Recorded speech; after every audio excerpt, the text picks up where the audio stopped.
Hello and welcome to TechWatch, the EdTech video news program produced by eSchool News. I'm Dennis Pierce. The cable industry's education foundation, Cable in the Classroom, recently honored some of the nation's most innovative thinkers in the use of educational technology. Saluting these leaders in learning at an awards ceremony held in Washington, D.C. on June 6th, Cable in the Classroom called attention to the achievements of a select group of 15 educators, administrators, community leaders, and policymakers. eSchool News senior editor Robert L. Jacobson has the story. Some of the nation's most innovative leaders in education technology were honored at a ceremony June 6th at the Library of Congress. Winners of Cable in the Classroom's 2007 Leaders in Learning Awards were recognized for their efforts to transform education through the use of technology. eSchool News sat down with three of the winners to discuss these efforts. Scott McCloud is an assistant professor of educational administration at the University of Minnesota. He was honored for his work in developing more tech-savvy school administrators. CASTLE stands for the UCA Center for the Advanced Study of Technology, Leadership, and Education. We are the first center in the country that's dedicated to the technology needs of school administrators as opposed to teachers or students. One of the things we find with K-12 technology efforts is that there's been a lot of attention paid to the needs of students, to the needs of teachers through grants and training programs and professional development, etc. But we haven't really invested much in the leadership that's necessary to make all this stuff happen.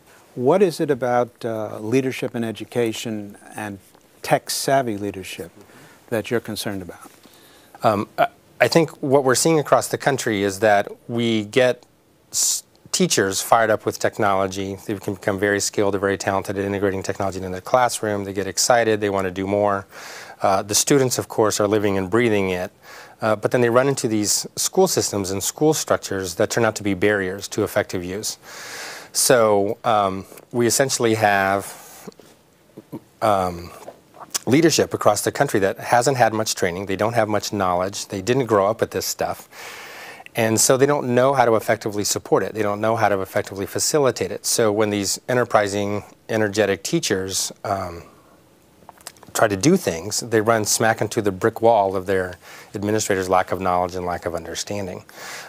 Administrators are the ones that have the power to facilitate change. They control the power of the budget, they assign personnel, they create vision, and yet we're not doing a lot of those things in the areas of technology because our leadership doesn't know how to be effective leaders in the area of technology. They might be very skilled leaders in other areas of education, but they're struggling when it comes to the tech stuff. Long-term substantive change rarely bubbles up from the bottom. We've got to get the people who are in charge of everything to understand what this stuff is and why we need to go there and how to get there. This story continues after a brief message from our sponsor. This is the student who goes to the school that partnered with Dell, who customized a Dell Intelligent Classroom that revolutionized their learning environment, so teachers can focus on what's important to them, their students. Because Dell creates technology solutions with one goal in mind. Yours. Dell.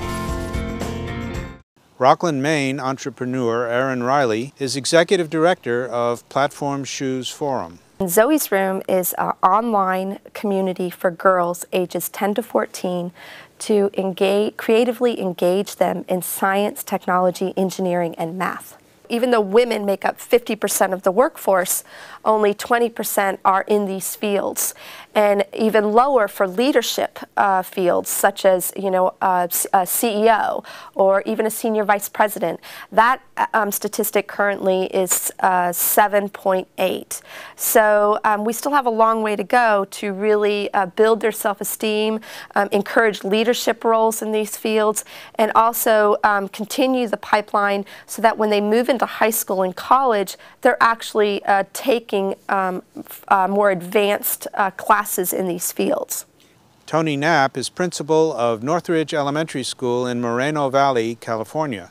one of NASA's Explorer Schools. NASA Explorer Schools is a program that NASA has. They add about 50 schools in the last 3 years each year, where they partner with their local affiliates like the Jet Propulsion Laboratory, the Marshall Rocket Center, Houston, and Johnson Space Center, and they work with local schools to bring science, technology, math to the students. The idea is to bring more knowledge to the kids, more awareness of career fields, and so they have representatives that come from those field services or mentors that come out and work with the kids on experiments, after-school programs, training staff. It's a great opportunity for the kids to get involved and for staff as well. There seems to be a challenge that educators face in this country to get enough kids up to speed and interested in these areas. What's been your experience? Well, I think when you open that door for the kids, I mean, they love space flight. They love everything to do with NASA. We worked on with the Gavirt program, with finding Mars landing sites for the lunar rovers on Mars. I think the kids just are excited about the technology. They run with it. Most recently, we've done a Lego robotics competition where the kids program and build Lego robots. They just have a great time, and they love the technology, and they take off with it. These kids, the kids today, the elementary kids we work with, they've been raised in the period of technology, so they're not afraid of it. They enjoy it. Well, let's say I'm a principal of a small elementary school in the middle of the country somewhere, and I'm not part of this program. What advice would you have for me if I want to sort of try to replicate what you have been doing? I think the first thing I do is get connected. I get connected with the internet. I get connected with cable, the NASA channel, get the kids excited about what's available out there. And I think once you start building on that excitement and that interest, students start going on their own.